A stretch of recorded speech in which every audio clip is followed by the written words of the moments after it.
దేవుడు నా జీవితంలో ఏ కార్యం జరిగించలేదంటే తినడానికి తిండి లేని వాళ్ళు ఫుట్పాత్ మీద కనబడుతుంటారు మనకి. వారికన్నా నువ్వు మంచి పొజిషన్లో లేవు. కట్టుకోవడానికి బట్టలు లేని వ్యక్తులు బయట తిరుగుతుంటారు పిచ్చోళ్ళు అయిపోయి. వారికన్నా దేవుడు మనల్ని మంచి స్థితిలో ఉంచలేదు. ఈ స్థితిలో మనం ఉన్నప్పుడు కింద ఉన్న వ్యక్తుల్ని ప్రేమించడం తెలియాలి మనకి.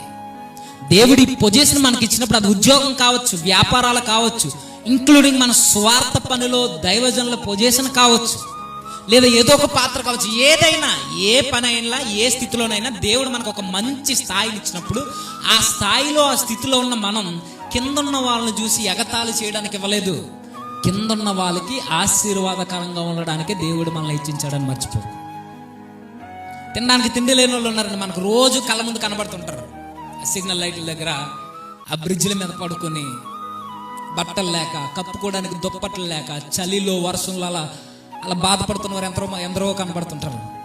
తల్లిదండ్రులు లేని అనాథ పిల్లలు ఇప్పటికీ అడుక్కుంటున్న వారు ఎంతో మంది ఉన్నారు. వారందరికన్నా దేవుడు మనకు మంచి పొజిషన్ ఇచ్చాడు కదా.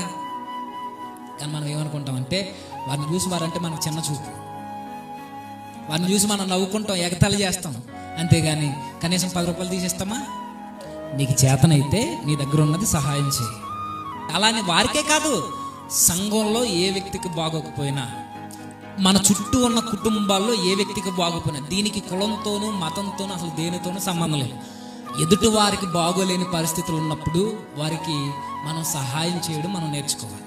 వారికి దీవెనకరంగా ఉండడానికే వారికన్నా మనల్ని ఒక మెట్టు ఎక్కువ ఉంచాడు దేవుడు.